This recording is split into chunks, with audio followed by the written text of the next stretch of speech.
Apa sih penyebab perang dagang antara Amerika Serikat dan China? Ada apa ya dengan kedua negara adidaya tersebut? Yuk kita bahas. Konflik ekonomi keduanya dimulai secara serius pada tahun 2018 ketika kedua negara saling memberlakukan tarif impor terhadap produk satu sama lain. Apa sih yang melatar belakangi konflik ini? Ada 3 alasan mendasar yang melatar belakangi. Antara lain, 1. Ketidakseimbangan perdagangan. Amerika Serikat mengalami defisit perdagangan yang besar dengan China. Artinya, AS lebih banyak mengimpor dari China dibanding ekspornya ke sana. 2. Isu teknologi. Amerika menuduh China mencuri kekayaan intelektual, memaksa transfer teknologi dari perusahaan asing, dan memberikan subsidi tidak adil kepada perusahaan teknologinya. 3. Proteksionisme ekonomi. Di bawah pemerintahan Presiden Donald Trump, AS mulai menerapkan kebijakan America First dengan menaikkan tarif untuk melindungi industri dalam negeri. Cerita awal pepecahannya sendiri kayak gini nih. Pada tahun 2018, AS mengenakan tarif terhadap barang-barang China senilai ratusan miliar dolar. Kemudian, China merespons dengan tarif balasan. 2019, perang dagang semakin memanas.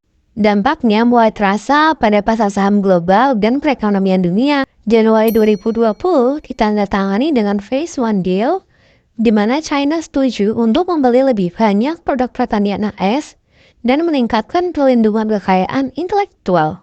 Pasca 2020, meskipun ada kesepakatan awal, ketegangan tetap ada nih, terutama di sektor teknologi, seperti pelarangan Huawei, TikTok, dan pembatasan chip semikonduktor.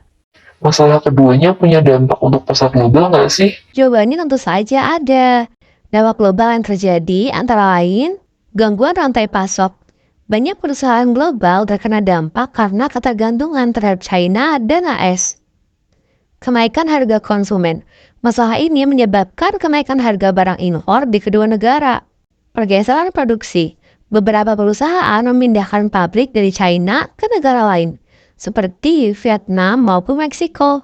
Lantas, untuk Indonesia sendiri punya dampak yang lebih spesifik nggak sih? Jawabannya tentu saja ada. Indonesia juga terdampak terhadap konflik ini. Dampaknya antara lain, peluang ekspor baru. Perusahaan Amerika dan China mencari alternatif sumber barang untuk menghindari tarif tinggi. Dan ini membuka peluang bagi Indonesia untuk menjadi pemasok baru. Misalnya di sektor tekstil, elektronik, dan makanan. 2. Relokasi industri. Beberapa perusahaan China dan multinasional memindahkan pabriknya dari China ke negara lain, termasuk Indonesia. Untuk menghindari tarif Amerika Serikat, ini bisa menciptakan lapangan kerja baru dan investasi asing langsung. Ketidakpastian ekonomi global. Perang dagang menimbulkan ketidakpastian global yang bisa menekan harga komoditas seperti batu bara, minyak sawit, yang mana merupakan komoditas andalan ekspor Indonesia. Gangguan rantai pasok.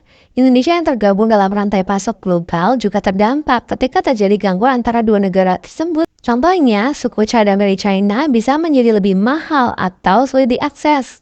5. Nilai tukar rupiah.